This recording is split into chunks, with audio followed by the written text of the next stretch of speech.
Lead season designer? Yeah, I could definitely do that with my 0 years of experience. Ladies, gentlemen, and haradrim of all ages, as seems to have become the norm, it's an eventful week for Diablo 4. With the patch notes for the upcoming 1.1.1 version of the game on the horizon, there have of course been more conversations with the devs, more topics coming up in the community, and more things being discovered by fans over time, and so I thought it would be a good idea to cleanse all of our palates by showing you all the news from the last few days, so that tomorrow can just be about all the brand new beautiful patch notes that we get to paw over in greater detail. Starting off then, we have some tweets by the developers themselves, and the first one is from Joe Shelley. On the recent Campfire Chat stream, they talked a little bit, just a tiny bit, about improving the mounting experience in the game, and apparently he felt it wasn't clear enough that part of that will be making the spur action that makes your horse sprint also let it go through barricades, which is nice. But we got an even juicier nugget in response to this when someone brought up the annoyance of getting off of your horse to climb down a cliff, and then there just being a 10-second cooldown for seemingly no reason just because you got off of your horse and now you can't get back on, so that gets a bit irritating. Joe Shelley simply replies, "You got it," implying that they'll be looking into changing this, which would be a really nice little bit of quality of life if so.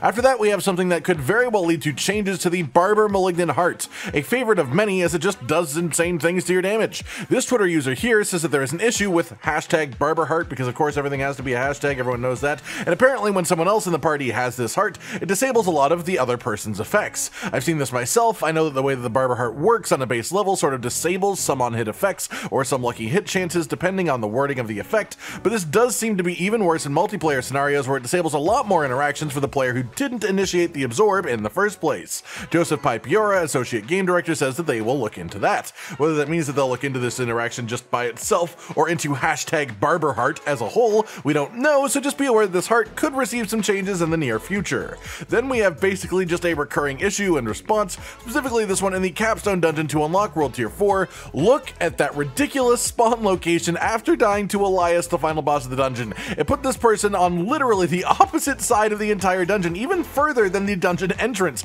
Imagine dying to a boss, pumping yourself up before clicking the respawn button to just be like, yeah, I could do this, I can go at it again and I'm gonna kill it. Then you spawn a leisurely 3-minute walk away from the boss fight room. That's nuts. We've talked about how wonky some of the respawn locations are in the dungeons before, but this is the most egregious example that I have ever seen personally, and of course the response to this is just that the devs are looking into it. Then we have quite an interesting way of applying for a job. This Twitter user posted on Reddit first and then directly on Twitter afterwards, asking for a job and claiming to be able to fix the occultist unique wand for Sorceress, sometimes putting people inside of the map as part of its randomness. Adam Fletcher, the global community development director for all things Diablo, just says this is fixed in 1.1.1, so we have that to look forward to at least. I will say for any of you out there, if you're looking for a job at a game company, this may not be quite the right way to do it. I'm just saying. Then after that, we have a nice new graphic from the official Diablo Twitter account, rounding up some statistics from week 1 of season 1 for Diablo 4. There are 7.1 million new characters created for the seasonal realm,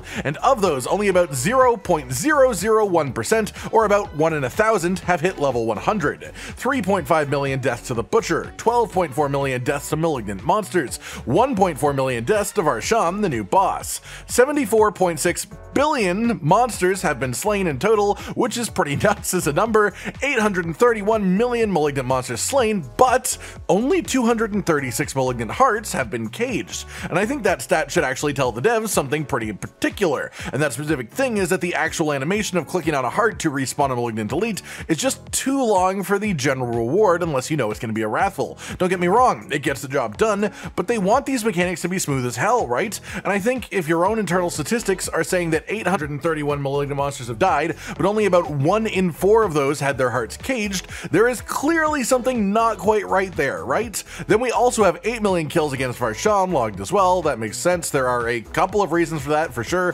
One being the Wrathful Heart farm that you can do on the story version of the boss, the other being the guaranteed item power 800 items you can get from the Torment version of the boss. So if anything, 8 million kills on him seems a touch low to me, honestly, knowing those things. Then with that and those stats about the season, we also have something interesting to talk about here. Recently, Blizzard made it clear to a lot of people that there were some positions opening up for Diablo 4, some job openings, and most of them at the time seemed pretty mundane, nothing to write home about really, but recently a new position was added to this, specifically called Season Lead Designer. Now, here's an article from Game Rant that I think is reading too far into things. They're basically making the assumption that there was a previous Season Lead Designer who was laid off after the drama around patch 1.1, but then say themselves there is no proof of that in the slightest, and it's completely just speculation situation, whereas I think what is much more likely is that they tried to put together Season 1 without someone whose dedicated job was season lead designer. They realized that they probably should have someone to oversee that whole process, and so they're doing it now, because Season 1, and now even Season 2, entered development before the game itself was even released.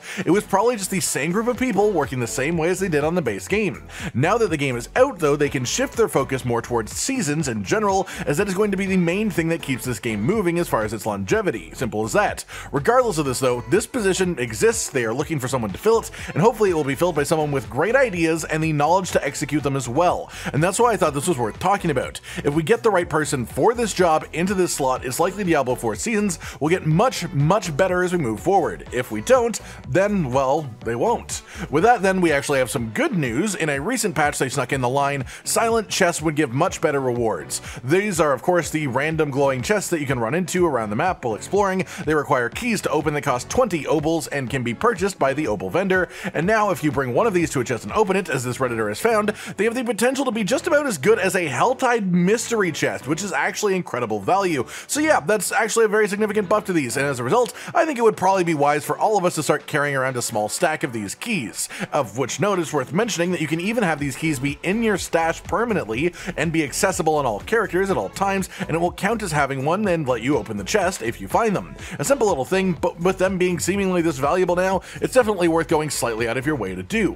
Then, our final major topic of the day, level scaling. Is it good? Is it bad? Is the game better this way, or is it worse? Well, first we have to talk about exactly what has happened. In patch 1.1, they changed some pretty fundamental ways that enemies in the game world worked. The first of these changes, which was also inarguably a good thing, is that the open world, when you engage with it in seasons, isn't level locked at all. Before Season 1, going into Hawazar, for example, before level 30, would mean imminent death. Everything there was 30 to 35 minimum. After Season 1 started, the entire map now scaled to your level, no matter how low you were, which was really important. You could go into Hawazar at level 1 if you wanted to. However, this was just part 1 of a 2-part change. The other part was to limit the power of open world enemies depending on the world tier in a much more significant way than before. Now in World Tier 3, enemies anywhere on the map outside of Nightmare Dungeons would start at level 55, and then scale to always be 5 levels under you at a minimum of 55. Same thing with World Tier 4, except the starting level is 75. The main result of this is that wandering through the open world is a lot easier,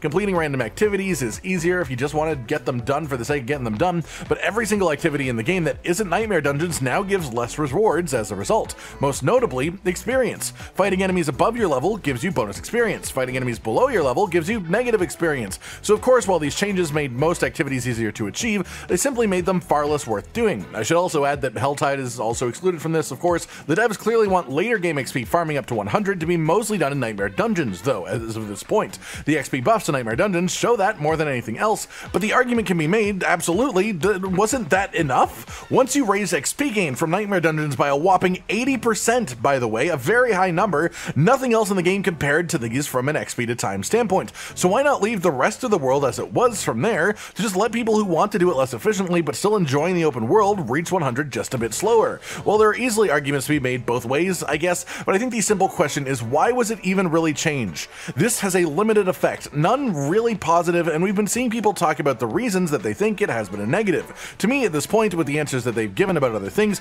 I have to imagine that this is some method of future-proofing that we don't understand yet because the devs haven't told us all the reasoning. Maybe thinking about how a future could be with World Tier 5 and wanting to establish a standard way before that happens that open world level scaling works in a more controlled manner. But even if that is the case, I have the same thing to say about that I often do about any of the changes they're making with the future in mind.